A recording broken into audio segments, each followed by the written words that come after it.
What is up, Packaday Nation? Welcome into this brand new edition of Packaday Live. It is so good to be back on Wednesday nights doing the Packaday Live. For those of you who may not be as familiar, usually the rotation in season is Wednesdays Packaday Live at 7 p.m., Fridays at 4 p.m. for a Packaday happy hour. And then, of course, we have the weekly members Q&A as well. Appreciate you guys all being here. Hoping we may have a couple special guests stop by. We will see. No guarantees on everything, on anything, I should say. You might be stuck with me the entire time, but either way, we're going to have a great time talking about Green Bay Packers football, which, by the way, is about 48 hours away, almost exactly. We're about 48 hours and 15 minutes away from kickoff, which still seems a little bit surreal. Packers-Eagles should be an amazingly fun game. Appreciate you guys all being here. Per usual, we will answer as many questions as we can possibly get to. Member questions and super chats will go to the top of the list, but we should get through a bunch of different questions. So feel free to chime in and ask as much as you guys would like. First of all, shout out to John Poston for becoming a new Packaday Podcast YouTube member, as well as Mac. Appreciate you guys a ton. Thank you so much for signing up. Hope you're enjoying all the extra content. 3 pieces that just went out in the last 24 hours, 2 from Ross Uglum, breaking down the Eagles offense and the Eagles defense respectively. And then my season-long predictions for the entire NFL, all 3 of those members only content that just went up in the last 48 hours. So make sure to check that out if you have not already. Most Hated Minnesotan, good to see you, bud. Go Pack Go. Well said. Always welcome here. 2 more days until the Packers begin their 20-game winning streak. I can't wait. Omer, sign me up. I will absolutely take it. My guess is there might be a slight bit more of adversity through the course of the year than that, but I would love to be wrong, Omer. Will, love this guy. Also, please keep up the A1 work. Will, thank you so much for that. Appreciate you a ton. Thank you so much for being here. MD, hey, Andy, been following you since you were at 5K. Really happy to see where you are now. MD, appreciate that a ton. Hopefully it just continues to grow and grow and grow, and we continue to build out what's been a pretty special Packers community here on the Packaday podcast. And I just want to give a shout out. I don't do this anywhere near enough, but to everyone on the entire Packaday team that makes this thing go. They are the most unbelievable people in the world, and they really are the backbone of this entire team. So from everyone that does the audio side of the podcast, from Tyler Herrick, who does obviously a lot of the thumbnails and some of the shorts, and just everyone that's involved with it, just unbelievable people, amazing podcasters, and so happy to have all of them as part of the Packaday team. Will the gray t-shirt make an appearance soon? I'm hoping it fits you. It does fit me. And yes, I'm sure we can probably get it on in one of these episodes upcoming, but appreciate that a ton, Will. So guys, make sure to get those questions in. I'm super excited about just the individual and just team matchups in this game. I talked about it a little bit the other day, and we'll get to some of the more, breakdown of the game as we get to the kind of the pregame on Friday. But man, the new coordinators in this game for both teams, 3 of the 4 coordinators are new, which makes it super, super interesting.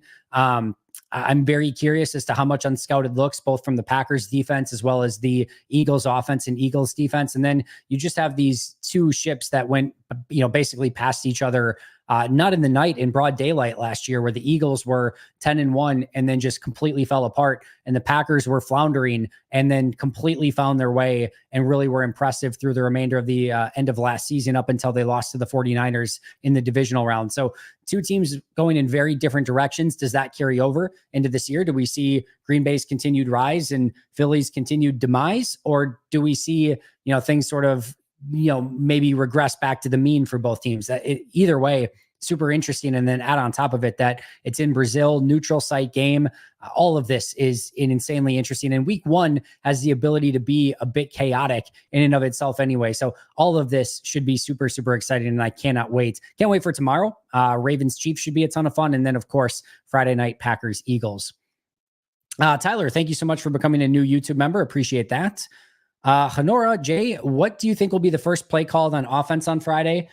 That's a great question. I don't think they'll take like a shot play. I don't think they'll do that. I think that might be a little bit too maybe predictable.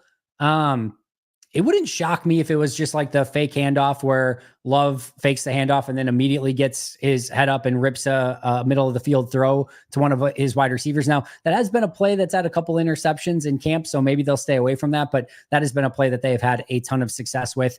Could be something new as well. could just be a handoff to Josh Jacobs right up the middle too. They could go in a lot of different directions, but could easily be like a bootleg and maybe get Tucker Kraft or Luke Musgrave out in the flat and maybe see if they can pick up some yards after the catch. There's a lot of different directions that they could go, but I trust Matt LaFleur regardless either way. Tyler, thank you so much for that. Appreciate it a ton, and hope you enjoy all the extra content for Pack-A-Day members and the early content for Pack-A-Day members, and hope to see you in some of the members-only Q&As. How has McKinney performed versus the Eagles in the past? I cannot say that I can tell you 1,000,000% for sure, but we can look up PFF really quick, maybe, if I can get this going here. Let's see. Let's see. No, I don't do that. Here we go.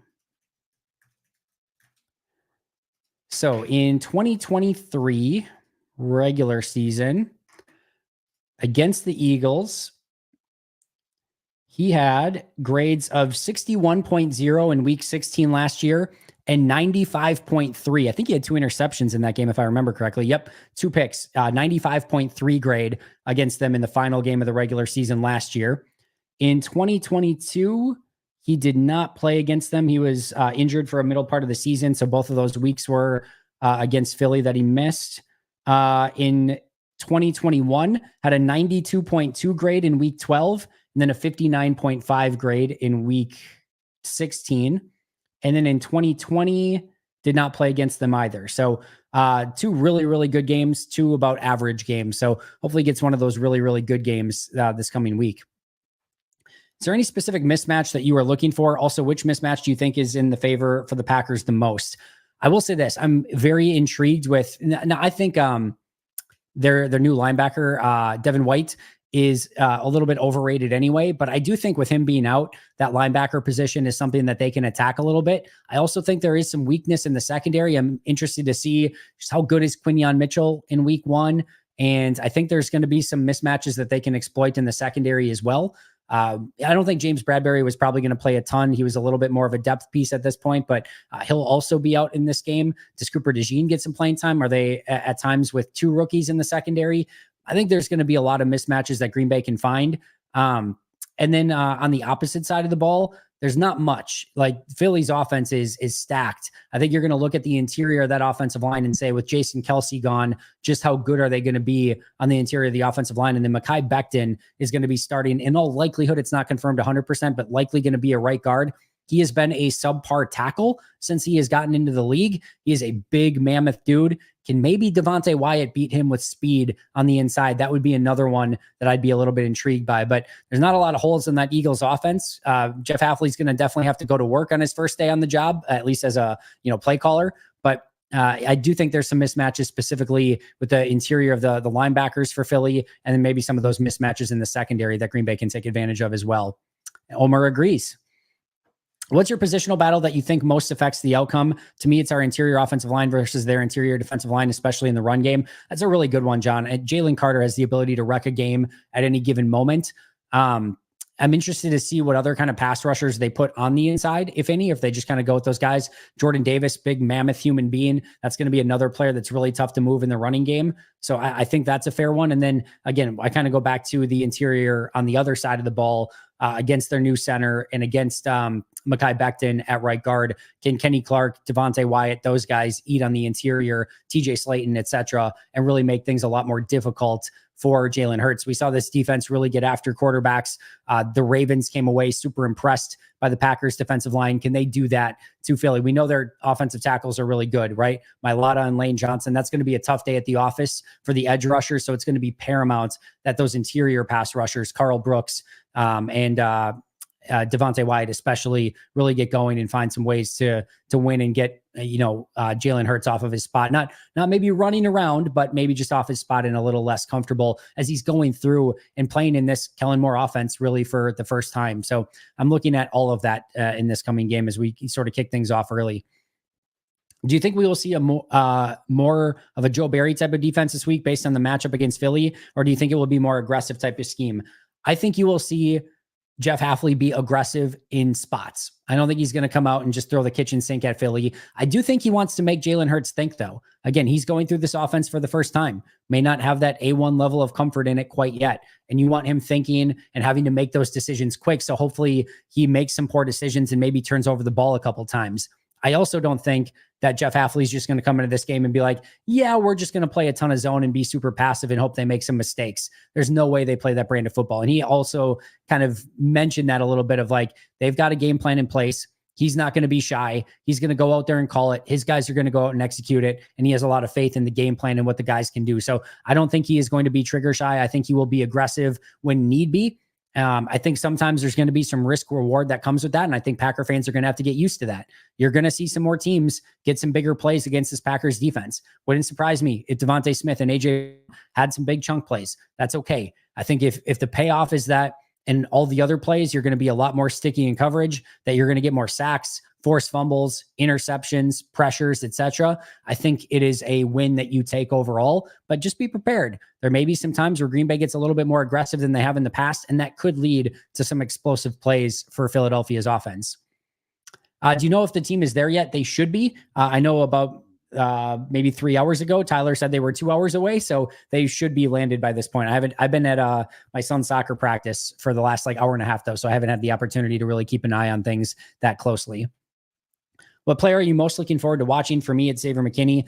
There's always that, wanting to try out the toys for the first time, right? And I think so. Xavier McKinney, Josh Jacobs are two that are very high on my list, just because I want to see how they fit on this team. A lot of the rookies for the same reason. I want to see Javon Bullard. If Evan Williams gets in there, I want to see what he can do. So I think those are players. I really want to see Devontae Wyatt in this new scheme. I do think there's a lot that he can bring to the table for Green Bay with Jeff Hafley. I want to see Jeff Hafley, quite frankly. I want to see how this defense operates in all phases.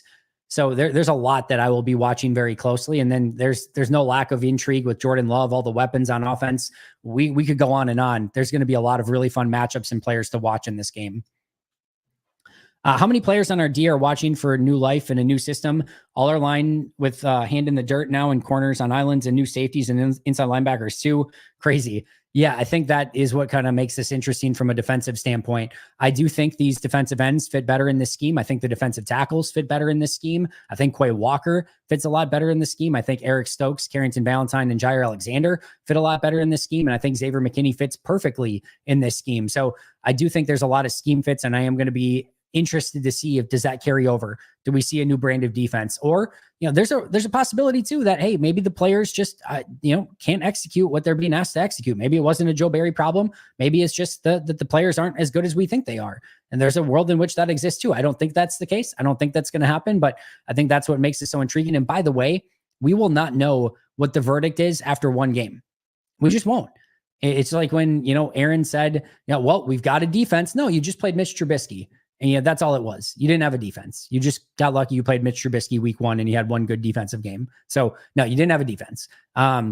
Just because if they go out and play great against the Eagles, that's a great sign, because I think this Eagles team is super talented, but it takes more than 1 week. It takes consistent effort on defense to show that you are one of the top defenses in football, and vice versa. If Philly goes out and has a huge game and puts up 30 points and, Green Bay has a bad first outing, that does not mean that Jeff Hafley's not good enough or this defense is same old, same old. I know that'll be the narrative, but you know what? Let's give them some grace and let's give them some time, because there are going to be failures along the way.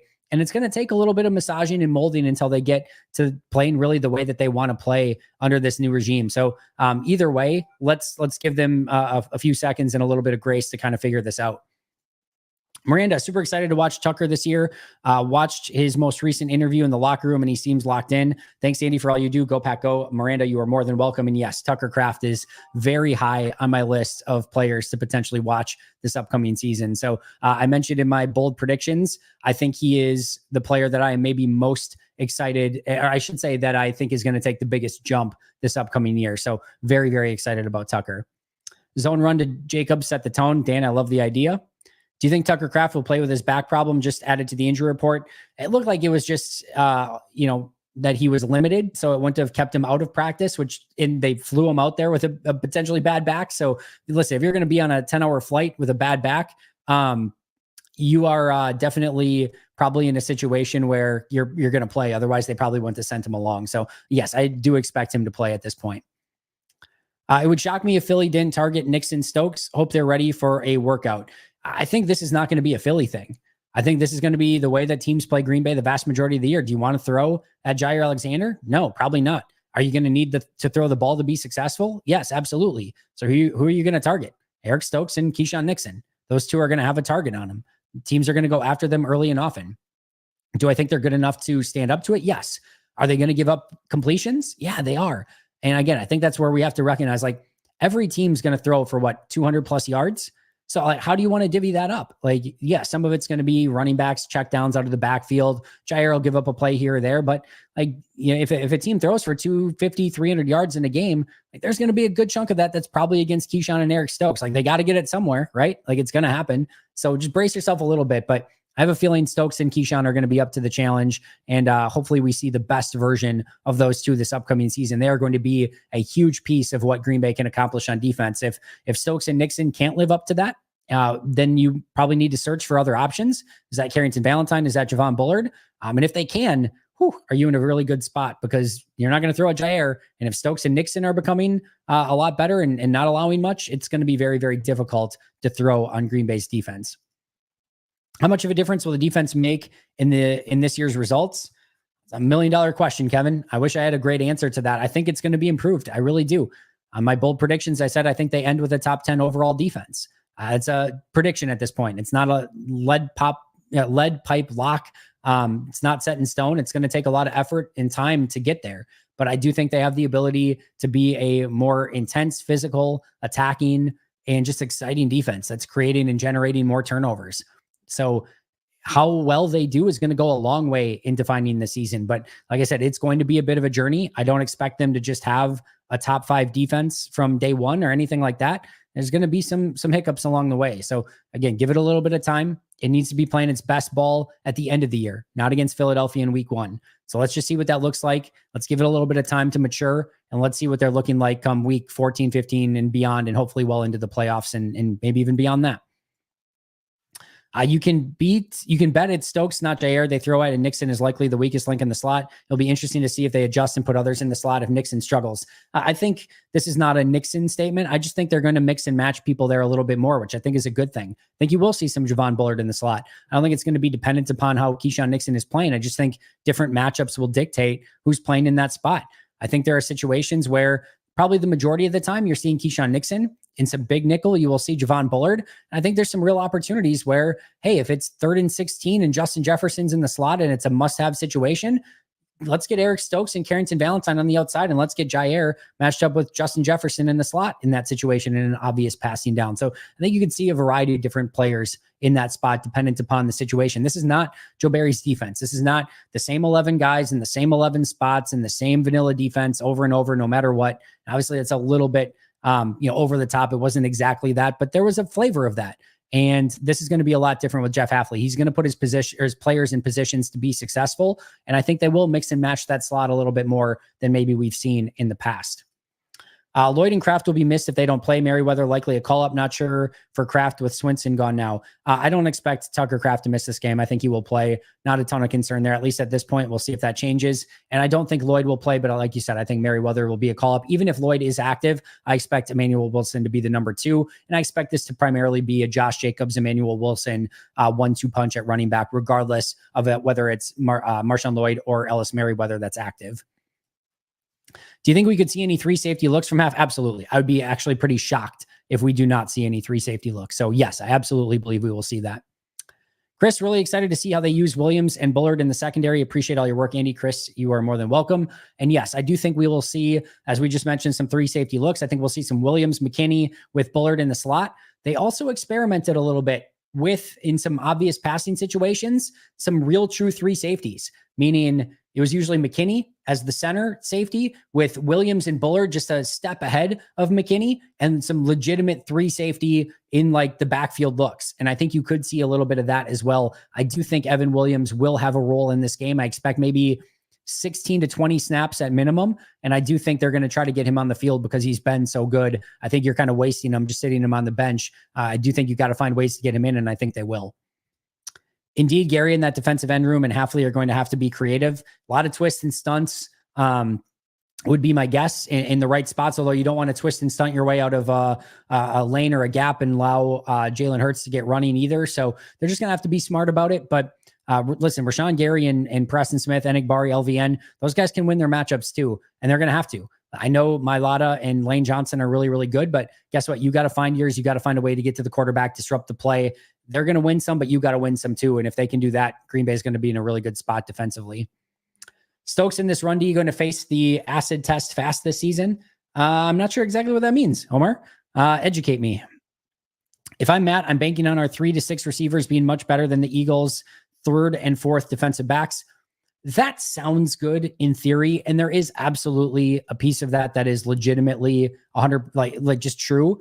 But teams play so much zone now, and especially if they have a mismatch, it's not quite that easy. And even like number 3 corners are still good in this league no matter what. So yes, I think Green Bay will find mismatches. I don't think it's just going to be at wide receiver, but Matt's going to find, regardless of whether you're playing man or zone, Matt's going to know how to beat it, and he will find the mismatch piece that can take advantage of that situation. And that's the beautiful thing of this Packers offense is you have all different shapes, sizes, types of wide receivers, tight ends, running backs, etc. And all of them can do different things. So whatever Matt needs, you need a gadget guy, he's got it. You need a deep guy, he's got it. You need a possession guy, he's got it. You need a run blocking receiver, he's got it. You need a run blocking tight end, he's got it. You need a receiving tight end, he's got it. An overall tight end, he's got like every flavor at every position he has at his disposal. He can call anything at any time, any moment. And I think that's what makes this offense so freaking dangerous, especially with Jordan Love being the maestro and kind of the one that's stirring the drink through the entirety of it. We are told the team uses a vanilla playbook for public practices and preseason games. When do they practice the real playbook so that the players are ready to go for the regular season? Man, all the time. I mean, I think sometimes people get confused, like just the stuff that's open to the media is what, and open to the public is what they do. And this team is working all the time. And a lot of times it's in a walkthrough setting or in a classroom setting. They have practices they go out there with the team like at Lambeau that they did the other night that was not open to the media at all. He let loose that there was another practice that they had. I think it was right after cutdowns that was not open to media. So they are practicing all the time. And you have to remember too, come game week, the media, first of all, there's no fans allowed, obviously, then. And the media is only open to stretching and like the very first individual period. So of like their 2-hour practice or whatever, we get to see the first vanilla 15 minutes of it that nothing is happening. And then they go and do the rest of their stuff. So they have all this time all throughout the course of the day that they are working classroom practice, walkthroughs, etc., to make sure all of this stuff is down. And then obviously in the actual practices themselves, especially now that they're not open to the media or to the fans. Want to see if Cooper plays much? I don't think it's going to be much, but I do think if he's healthy enough that he will play some on defense. I think there'll be a package or two that they get him in. I could see him as a QB spy. I could see him as a blitzer. I can see him used in a variety of different ways, but my guess is he gets a cup of coffee in this game just to get his feet wet a little bit at worst, would be my guess. Baby QB, thanks for being here. Hello from a 787 heading to Brazil. About half the plane is proud Packer fans, not so many obvious Eagle fans. Love to hear that. Glad you were able to get an internet connection on there. Hope your flight is going well. And hey, just turn up the volume for everyone to hear so everyone can hear the Pack-A-Day chat. That would be amazing. But enjoy your flight, enjoy your trip, and hopefully you can come back and with a Packers win. So make sure to do that for us. Stokes and Valentine much better playing press coverage, I think. Yes, so is Jaire. I think there's going to be a lot of people in this defensive backfield who are a lot more comfortable. Now, listen, there's no perfect defense, too. We should go over that again. There are going to be times where man-to-man coverage against some of these top wide receivers in the league, we are in a golden age of wide receivers. That is not an easy task. So they might be better at it, but that is a tough task overall to go and play man coverage against the Justin Jeffersons, the Jordan Addisons, the Tyreek Hills, the Jalen Waddles, we can go on, right?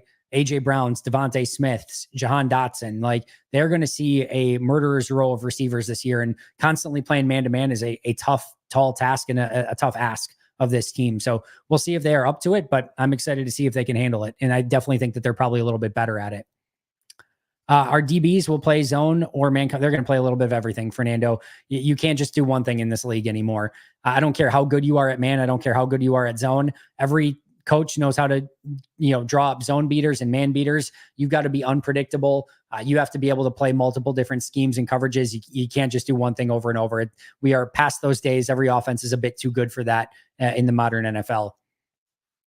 Who's our best bet to contain Barkley in the passing game, especially if they want Quay to spy Hurts? I think they'll use a variety of different things. I think, again, this is the beautiful thing about Jeff Hafley. I think he's going to probably go about this. There'll be a lot of zone defense still. I think you will see maybe a Xavier McKinney or a safety potentially locked up on Barkley at times. I think you will see some Quay Walker matched up that way. And they always have the secret weapon too. If they need to shut down anyone, they got Preston Smith. They're shut down. And I'm just kidding. I don't think we're going to see as much of that in 2024, but no, they got plenty of options that they can put out there. It's not an easy task. None of these guys are. Dallas Goedert, Jahan Dotson, Devontae Smith, AJ Brown. They have weapons upon weapons. And I'm sure Jeff Hafley is studying a lot on the plane and trying to cram for that last minute test. This is going to be a great test of what this defense is capable of. But yeah, they've definitely got a couple options, and I think we'll see not just one player. You don't want to isolate anyone on Saquon Barkley. That's a tough day at the office, but they definitely have options, which is a great thing. Love the new video and the Negs video too. Amazing to just casually finish it. And you are live. Love this. Hey, a lot of content out there today. Like I said, we've got the bonus content from Ross. Had an awesome, and I mean awesome, conversation with Carmen Vitale today. That episode will be live tomorrow for members. It should go up probably later tonight, hopefully 10, 11-ish at the latest, but that'll be up tonight at some point for members. It'll be up tomorrow morning for everyone else. If everything goes according to plan, I'll be talking to Ben Fennell tomorrow, which is always a great conversation. And he has such great connections with the Eagles as well. So it's a perfect synergy there. Happy hour tomorrow at 4 p.m. Pre-game show on Friday before the game. And then we'll do an actual live, not only that we'll do the regular pregame show, we'll do a live pregame show right before the game. And then, then we're going to be breaking down film from Packers Eagles before you know it. So it's going to be a really, really fun week coming up. Do you feel confident with our running D against Saquon, Hurts, and RPM? No, I don't feel confident. But I think they're going to be better. I'm excited to see what they can do. I think having that extra safety in the box is certainly going to help their run game and their defense against that RPO. It's just, can you stay in that? Or do the deep threats of AJ Brown and Devontae Smith and Jahan Dotson make you have to play too high safety? Like, that's going to be a really big balancing act early in this game. I guarantee you, Jeff Hafley wants that extra safety in the box. And I guarantee you, Philly's going to do everything in their power to get them out of that, to keep that extra safety back so that it makes things easier for Jalen Hurts and Saquon Barkley in the middle of the field with Dallas Goedert. So that's going to be one of those battles early on of who wins. Can Green Bay stay with their one high safety and bring that extra guy down? Or is Philly going to be able to get them out of it? Very big thing to keep an eye on early in this game. Cry, Eagles, cry. Do you think Ja will travel more with wide receiver one in this defense? Was the one side of the field a Barry thing or a Ja thing? It's a great question, John. I don't have a perfect answer for that. I think we're going to have to let that play out a little bit. We'll see if he is more apt to kind of switch sides and put Ja in the slot a little bit, or if Ja just stays on one side. I don't know that we have a great answer. And I think the truth is even if we asked Jeff that, I don't think he probably would have answered it. So you're going to have to probably wait and see would be my guess, but we're just gonna have to wait and see. And we'll see if Ja does. My guess is he wants to move him around more, but I do know that Jeff is very much about like, hey, what do our players do best? And if Ja feels like, hey, I feel great on this side, I don't feel great on the other, then he'll probably stay on one side. He's going to be very attuned to that. So we're just gonna have to kind of wait and see if he does do some traveling or if he kind of stays on one side of the field. How do you think the Packers D-line stacks up against the Eagles offensive line? Yeah, I think this is a really interesting question. We kind of talked about this a little bit. We talked obviously about the two offensive tackles, right? You have Mailata and Lane Johnson, and those are two very difficult days at the office for any of those defensive ends. Those are two fantastic offensive tackles, arguably the best duo in the NFL. Landon Dickerson is fantastic at left guard. And then you have the question marks at center and right guard. How good is Cam Jurgens? Second round pick in 2022. Is he ready to fill in? Like, you cannot replace Jason Kelsey. You just can't do it. But is he up to the task? We will have to wait and see. And then likely Mekhi Becton at right guard. Again, sort of failed former first-round pick for the Jets at tackle. They moved him inside. He's a big mammoth human being. We'll see if Green Bay can kind of beat him with speed. This is a new position for him. And I think that's probably the one that you're targeting of, can you take advantage of him a little bit more? If you can't, could again be a long day at the office, but hopefully Green Bay can really make some headway with Jurgens and Mekhi Becton specifically. All right. Which running back is the better day might determine who wins the game. Close call. They are pretty equal backs, I think. Yeah, I mean, who knows? There could be a million different things that go into this. It could be as simple as a turnover, a missed field goal, a missed extra point. Could be whatever quarterback is more accurate on the day. Could be the better running back. It could go in so many different directions, but I do think it's a fun matchup in the fact that you have both the two big free agent signings at running back in this game, and both Saquon Barkley and, of course, Josh Jacobs as well. Whoever does better, certainly gives your team a better chance. But I think there's a lot of different things that could eventually alter the state of this game and who ultimately wins or loses it. Who do you have as the Packers leading wide receiver in this game? I don't know. And every week to week, I don't know. At the end of the year, I don't know. If you wanted to sell me on Dobbs, sure. Watson, yep. Reed, absolutely. Dontavian Wicks, understandable. I would take arguments for all four. I said this on the podcast today for my bold predictions for the season. I will continue to go with Jayden Reed. I think he has the most defined role in this offense. And I think he's the one that they kind of scheme up the most. So I will go Jayden Reed, but man, your guess is as good as mine. And I think any of those top four could be the leader in any given game and in this season as a whole, honestly. Joined late. Did we address the Philly linebacker issue already? A little bit. We talked about Devin White being out. I do think that there's some opportunities here with Zach Bond and Nakobe Dean, maybe a little bit of Jeremiah Trotter. We'll see. Maybe Oren Burks can get in there in some capacity. Either way, I think there is some opportunities for Green Bay to take advantage of that linebacker position. And I guarantee you, Matt's already thinking up ways that he can take advantage of that group. Week 1, they have to face a quality running back, and we'll see what Stokes is made of versus top quality wide receivers and acid test early in week 1. Gotcha. That makes sense. Cheesehead TV just posted video of the Packers arriving at the airport. Beautiful. Love to hear it. Leading Packers receiver for the game, I say Jayden Reed. Yeah, like I said, Jayden is kind of my guy overall. For this game, yeah, I might go Jayden in this game as well. I think that's a good answer. I'm going to go with you on that one. Yes, they arrived about 90 minutes ago in Brazil. Beautiful. Should be a light practice tomorrow after the flight. I would agree. Wausau Aaron, thank you so much for becoming a brand new YouTube member. Appreciate that a ton. Hi, Andy. Peace. Thanks for getting me through the off season. You are more than welcome. Listen, off season is fun. I know it's not as fun as the season, but there's a lot that goes on. And we got to talk so much about Josh Jacobs and Xavier McKinney and obviously new defense and new defensive coordinator and Jeff Hafley, some of the new coaches that came over. Obviously now you got Malik Willis as a backup quarterback. There's been so many young players that have been really developing. It's been a very fun offseason. And thank the NFL that there's not a ton of lulls. You get that little bit of a lull in February. You get a little bit of that lull in between end of mini camp and start of training camp. But overall, there's been a lot to talk about, and it's been a really fun offseason. Hopefully the regular season is even more fun. We talked about that. Is it okay to ask you general football questions that I could probably Google? For example, could you explain to me why a slot receiver is called a slot receiver?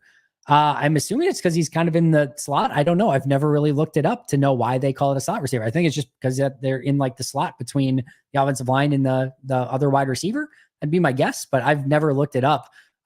You can always ask me those questions, Emily. I'm happy to answer if I know the answer to it, but I've never specifically looked up why the slot is called the slot. So I don't know if anyone wants to look it up and put it in chat, I will read through the definition of it, but no, I've never looked it up, but I think it just feels self-explanatory, and which is why I've never looked it up, but I don't know. Let's see. J-Boy, win the turnover game, win the game. Yeah, I mean, we can always boil it down to that to some capacity, right? I think it was that like 80% of the games, the team that wins the turnover battle wins the game. It comes down to more of, can you win the turnover battle? And then number 2 is if it ends up equal, if it's 2 for each side or 1 for each side or none for each side, then who is the better team? But yeah, more often than not, taking the football away and not giving it away is a great recipe for success. Like I said, I think it's like 75-80% win rate when you win the turnover battle. Hurts folds when 0 blitzed. We'll see. We'll see if that continues this year. Different offense, different Jalen Hurts maybe, but I'm sure Jeff Hafley has some things schemed up for some of those type of scenarios. I'm a Brazilian living in Canada. I wish I was still living down in Brazil. Hey, maybe they'll get a Canada game one of these days. And that's got to happen eventually, right? Didn't Green Bay play the preseason game in Canada? And that was the game that was that a Canada game that they had to like redo the fields and couldn't do kickoffs and was really wonky? Is that Canada? Am I misremembering that? But yeah, maybe there'll be an actual regular season game there at some point. Do you believe, like I do, this team will get a lot more turnovers this season with Hafley's aggressive scheme? Absolutely, Omar. No question about it. Now, a lot might be aggressive, but I do think you're going to see more turnovers with this defense. How much has this run D improved having to contain Hurts and Barkley? We're about to find out. Like I said, I think the safety in the box will help. They're going to put more numbers to stop the run, but Philly's going to do everything they can to get Green Bay and that safety out of the box so that they have to go, with just 7 defenders there. And then we'll see if Green Bay is able to kind of match up and actually be better, or if it's just the same players, doing a lot of the same things and getting gashed for some big gains. That is what Green Bay cannot have happen. They have to be better against the run this year if they want to have a better defense. I talk about it all the time. You got to eat your vegetables. You have to be the team that gets those stops on early downs, that gets you into second and third and longs. Everyone loves playing defense on second and third and long. Everyone. But you got to grind on first down and on second down to get them into those second and third and longs. Then you can go have your fun. But you got to eat your vegetables so you can have your desserts. Desserts is 3rd and 13. But if you're sucky on first down and you don't eat your vegetables, you're going to end up with a lot of 3rd and 1s. You're not going to want to be in those situations, or just continuous first downs, even worse situation. The O-line is damn good for the Eagles. I agree. Very, very good. They, again, some question marks on the interior, but overall still a very good O-line. Judy, good to see you 2 days in a row. You have the opportunity for 4 days. Happy hour tomorrow, pregame on Friday. So hopefully you can make it 4 for 4, Judy. Let's see. Who scores our first touchdown of the season? I'm going Dobbs back shoulder in the red zone. That's a really great guess. I'm going to go Josh Jacobs. I'm going Josh Jacobs first touchdown. But if I didn't go Jacobs, my second guess would be Romeo Dobbs. Tucker Kraft, if he's good enough to go, would probably be number 3 on my list. Who should I take? Number 1 pick in fantasy? You're asking the wrong guy. You are asking the wrong guy. I will put it out for the chat. Maitland Bros wants to know who he should take, or she should take. Not sure. Bros, I guess. So he should take with the first pick in their fantasy draft. I'll go. I think Christian McCaffrey's probably the one that gets answered there the most. So it's probably a good answer, but probably better off asking the chat than me. If I told you Green Bay makes a big trade at the deadline, who do you think it would be? No idea on a player, Grant. I think what position it would be will be based upon what injuries there are this season. I think they've got depth at enough positions where they can handle a decent amount. I think they've got players that they can count on at pretty much every position. But to me, it's going to be more based on, do you get to the trade deadline and there's, a position that's just decimated due to injuries? And if so, that's where I think Green Bay could potentially make a trade. So, it's really difficult to know what position that ends up being. It's difficult to know which teams are selling at the deadline. And then if Green Bay would go aggressively towards a player that they are selling, those are tough things to kind of sort of parse out at this moment. But I think it's going to be a lot more dependent upon what position gets kind of decimated by those injuries. Time of possession and turnover battle wins most games, and Matt is horrible at time of possession. I'm less concerned about time of possession. Turnover battle, I care about quite a bit. 80-yard field, it was Canada. I think that was correct. Might help Matt run on first downs occasionally. Listen, I don't have run the play that's going to win on that given down. Win the down. I don't really care about time of possession. Win that down. Call what play you need to call to get that down one, and that's what I care about. I think overall Matt does a good job of that. What do you think of the Eagles linebackers being weak for this game? How will the game plan attack these linebackers in response to the weakness? Yeah, I think they're just going to probably target them early and often. My guess is the game plan is get these guys spread out as much as you can, meaning let's get these guys going horizontally. No Devin White with that ridiculous speed at linebacker. Can you maybe get some end arounds, reverses, some pop passes, some things that are going to get them going sideline to sideline? And then can you gash them up the gut with Josh Jacobs after that, after they get a little bit more spread out? And then after that, once you get Josh Jacobs going, can you get the play action game going, those linebackers sucking in, and then you can hit some of that stuff over the top to Tucker Kraft, Luke Musgrave, whoever it might be. That's what I think the game plan is stretch them horizontally, then pound them right up the middle, and then stretch them vertically. I think it might have to do a little bit, obviously, of balancing of that. It's not quite as simple as it sounds, but I think overall that would be a very good game plan against these linebackers.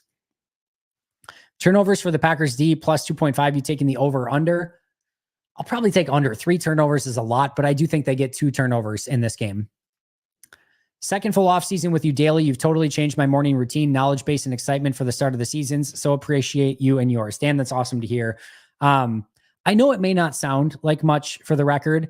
That stuff legitimately means a ton. When you guys comment, when you are coming to the chats and saying those things, this might sound stupid. This will absolutely sound stupid, but I just want to kind of walk you through sometimes the mindset, because it's so easy to get trapped and you really try not to. Like on a video for, let's say today's video, 2024 bold predictions.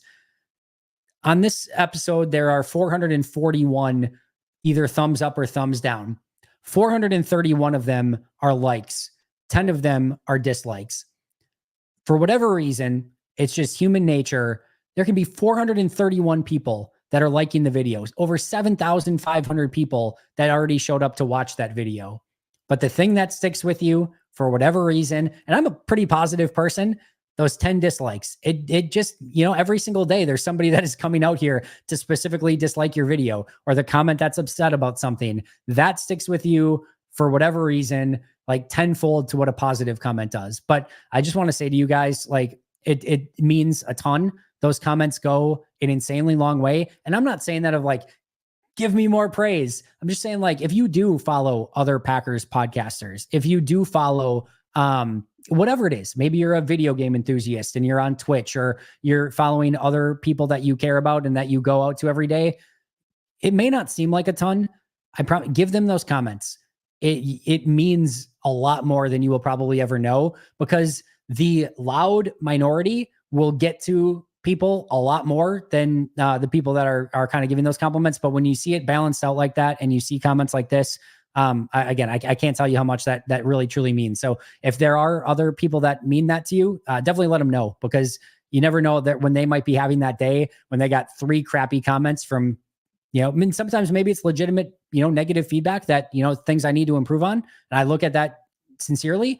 Sometimes it's just crappy people, but sometimes you get those 4 or 5 crappy people commenting and it gets to you, and things like this mean a ton. So Dan, not to go off on a random tangent, but I do very much appreciate that a ton.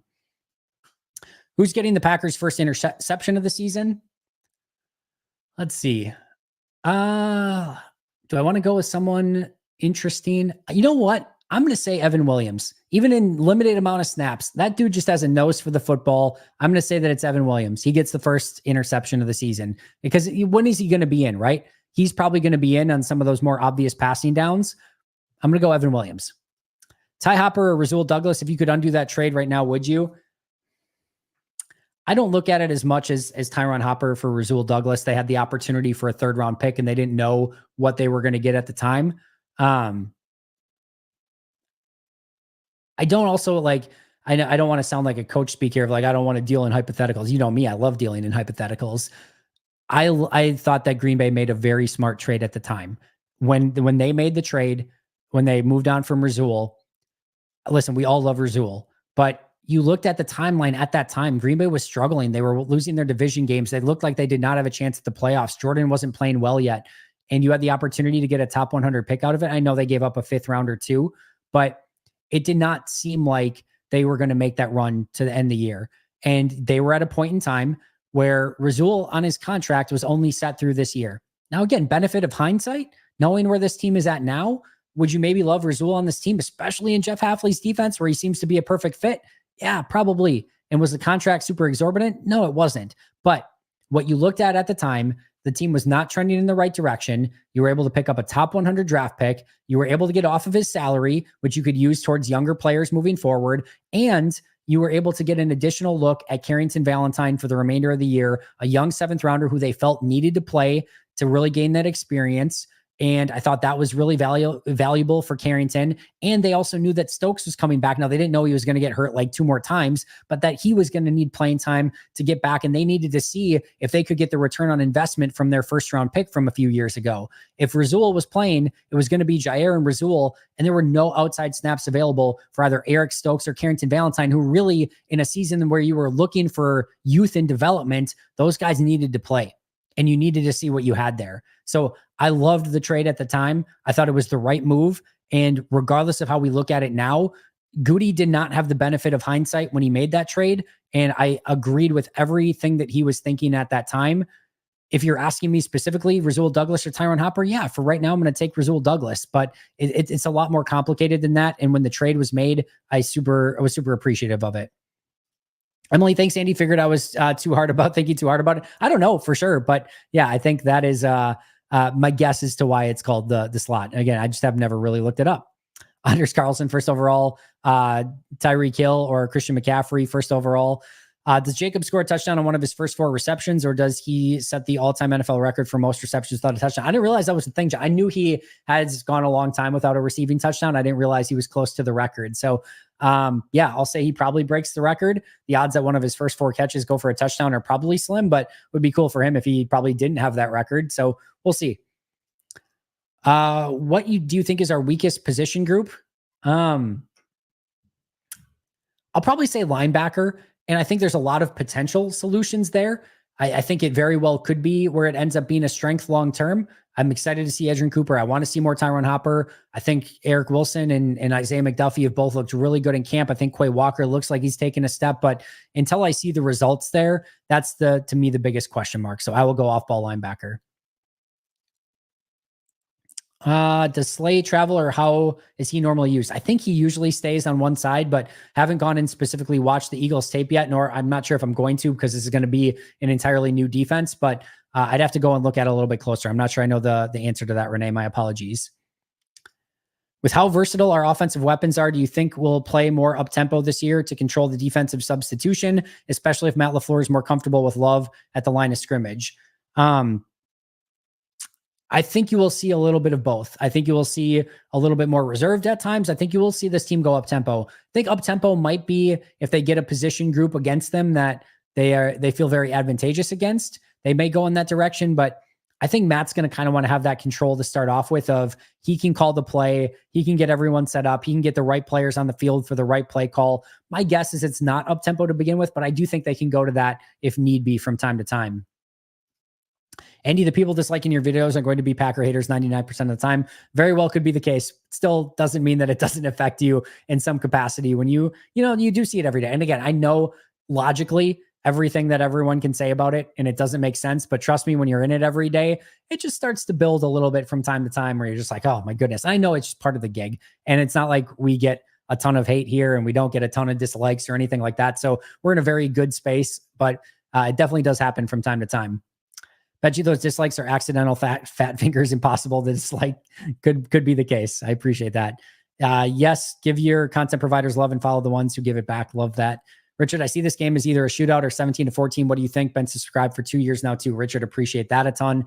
I think this is like a 21-20 game. I think somewhere 23-20. I think it's somewhere in there. I think you could see teams having to settle for field goals a little bit more. I think you could see some explosive plays. I think you're going to see these teams not be quite there yet on offense. So I'm going to say like it's a 23-20. 23-20 sounds about right. I'm going to go right around there. Damn, Andy, thanks for sharing. If it helps at all, you are the gold standard of Packer content creators. I find most others hit or miss, but your channel is the steadiest of content and great insights. Means a ton, guys. Sincerely, really, really appreciate that. I'm just glad that you guys have an avenue where you're enjoying Packers content. That makes me the happiest of all. So glad you're enjoying it. And my goal is to continue it day in and day out, 365 days a year. And is any other quarterback thrown for 4,000 plus yards and not at 100-yard receiver as late as Love did last year? Seems interesting. My guess would be no. I would be pretty shocked if that were the case, but maybe at some point. But my guess is that's probably Green Bay's record to have. Sure hope Love has the ball control ready. He threw too many interceptions for me in preseason, but it's preseason. I'm assuming you mean training camp, because he only played, only threw 2 passes in preseason. I think he's just experimenting some. I expect him to take very good care of the football. I don't think that's going to be a major issue this year. Grant, thank you for the super chat.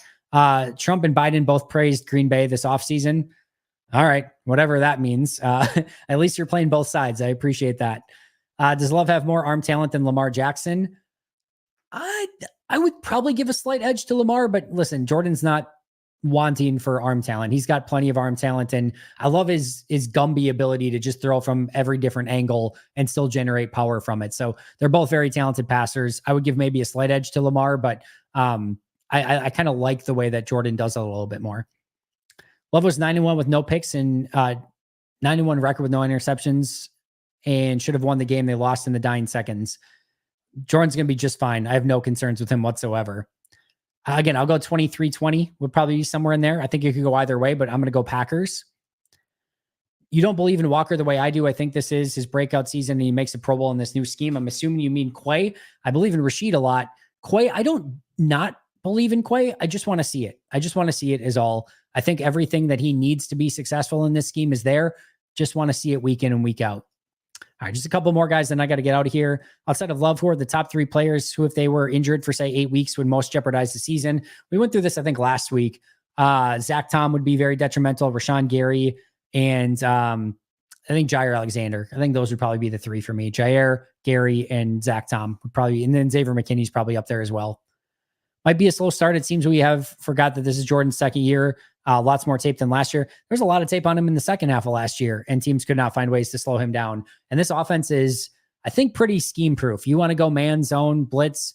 Like teams tried everything against Jordan last year, especially at the end of the year. They blitzed the crap out of him. They played coverage. They played man. They played zone. He was pretty bulletproof for the most part in the second half of last year. So yes, teams will probably find something at some point, but last year they could not, and Matt and Jordan always seemed a step ahead. 1,600 all-purpose yards for Jacobs. I would take the under on that, Sharon. I think that probably is a little bit aggressive.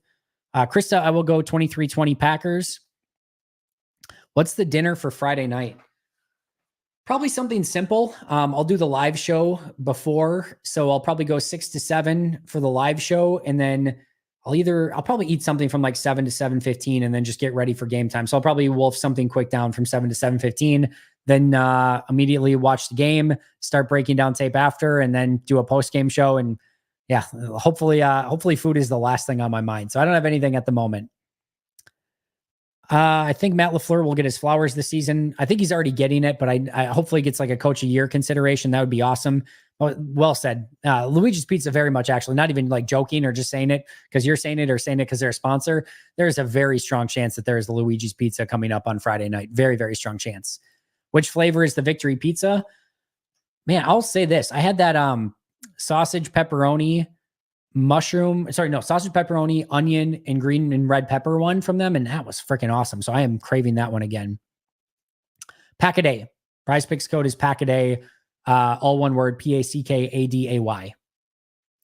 Another great show, Andy. As always, appreciate all you do. Thanks for all the feedback. Your insights into this team are so deep. Always have your hand on the pulse of the team. Thanks for the answers. You are more than welcome. I wish I could try the breakfast one. I have one in my fridge right now. That's another very strong possibility. All right, friends, I got to get going. I'm doing a Eagles podcast at the top of the hour here at 8 o'clock. We'll be back obviously tomorrow for happy hour. We'll be back on Friday for a pregame show. Next week, members Q&A. Wednesday, Pack-a-Day Live. I should be able to do that again next week. And then, should be a very, very fun next week and a half plus just whole season. Just subscribe, like, comment, 5-star reviews, give those YouTube memberships a view if you haven't already, but appreciate you guys so freaking much. And as always, go Pack, go.